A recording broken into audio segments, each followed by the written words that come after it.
कर्क राशी 23 एप्रिलला हे चुकवलं तर नुकसान होईल. श्री गुरुदेव दत्त श्री स्वामी समर्थ महाराज. मित्रांनो 23 एप्रिल हा दिवस साधा नाही. जर तुमची रास कर्क असेल तर हा दिवस तुमचं नशीब पूर्णपणे बदलू शकतो. पुढचे काही महिने तुम्हाला जे अनुभवायला मिळणार आहे त्यासाठी युनिव्हर्स आजच तयार करून देत आहे. पण एक कंडिशन आहे, तुम्ही हे संकेत ओळखले पाहिजेत. गुरुपुष्य अमृत योग हा असा योग आहे ज्यामध्ये केलेले काम मल्टिप्लाय होतं असं मानलं जातं. पण सगळ्यांसाठी नाही. काही राशींसाठी हा ब्लेसिंग असतो आणि काहींसाठी टेस्ट. कर्क राशी हा दिवस दोन्ही आहे. हा दिवस तुमचा पेशन्स, तुमचे डिसिजन आणि तुमचे इमोशनची परीक्षा घेणार आहे. आता सगळ्यात इम्पॉर्टंट गोष्ट, पैसा. कर्क राशीचे लोक खूप मेहनत करतात पण त्यांना रिझल्ट थोडा उशिरा मिळतो. पण 23 एप्रिलला काहीतरी शिफ्ट होणार आहे. कदाचित तुम्हाला एखादा जुना पेंडिंग पैसा मिळेल, एखादी अपॉर्च्युनिटी अचानक समोर येईल किंवा एखादी आयडिया तुमचे माइंडमध्ये येईल. आणि इथेच गेम आहे. 90% लोक काय करतात ते विचार करतात, डाऊट करतात आणि थांबतात. पण बाकी 10% लोक ॲक्शन घेतात आणि तेच लोक पुढे जातात. हा दिवस तुम्हाला टेस्ट करणार आहे. तुम्ही कोणत्या कॅटेगरीमध्ये येतात. कर्क राशी ही सगळ्यात इमोशनल रास मानली जाते. ते लोक बाहेरून स्ट्रॉंग दिसतात पण आतून खूप सेन्सिटिव्ह असतात. 23 एप्रिलला तुमच्या लव्ह लाईफमध्ये काहीतरी बदल होणार आहे. जर तुम्ही सिंगल असाल, कोणीतरी तुमच्याकडे अट्रॅक्ट होऊ शकतं.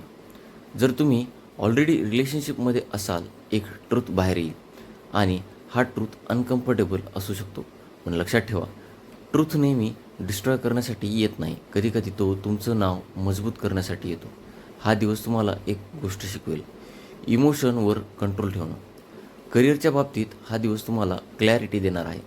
तुम्ही जे करत आहात ते योग्य आहे का, की तुम्हाला डायरेक्शन बदलायची गरज आहे. कदाचित तुमच्या नाव नवीन रिस्पॉन्सिबिलिटी येईल, एखादं डिसिजन घ्यायचा मोमेंट येईल किंवा तुम्हाला अचानक रिकग्नायझेशन मिळेल. पण एक गोष्ट लक्षात ठेवा, कम्फर्ट झोनमध्ये राहून ग्रोथ होत नाही. हा दिवस तुम्हाला पुश करणारा आहे, पुढे जाण्यासाठी, रिस्क घेण्यासाठी. 23 एप्रिलला युनिव्हर्स तुम्हाला 3 संकेत देईल. अचानक मनात येणारी स्ट्रॉंग फिलिंग, रिपीटेड नंबर जसं 111, 222, एखाद्या व्यक्तीकडून अनएक्सपेक्टेड मेसेज. हे साईन इग्नोर करू नका. हेच तुमच्या चेंजेसची सुरुवात आहे. पण एक गोष्ट, कर्क राशीचे लोक ओव्हर थिंकिंग करतात आणि त्यामुळे ते चान्स गमावतात. जर तुम्ही या दिवशी डाऊट केले तर तुम्ही थांबवला तर अपॉर्च्युनिटी तुमच्यापासून दूर जाईल. 23 एप्रिल हा दिवस तुमच्यासाठी टर्निंग पॉईंट असू शकतो. तुम्ही तयार आहात का?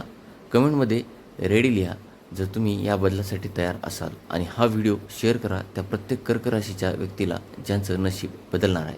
मित्रांनो, हा ब्लॉग जर तुम्हाला आवडत असेल तर नक्कीच चॅनलला सबस्क्राईब करा. पुन्हा भेटू अशाच एका नवीन विषयासह. तोपर्यंत धन्यवाद. श्री गुरुदेव दत्त, श्री स्वामी समर्थ.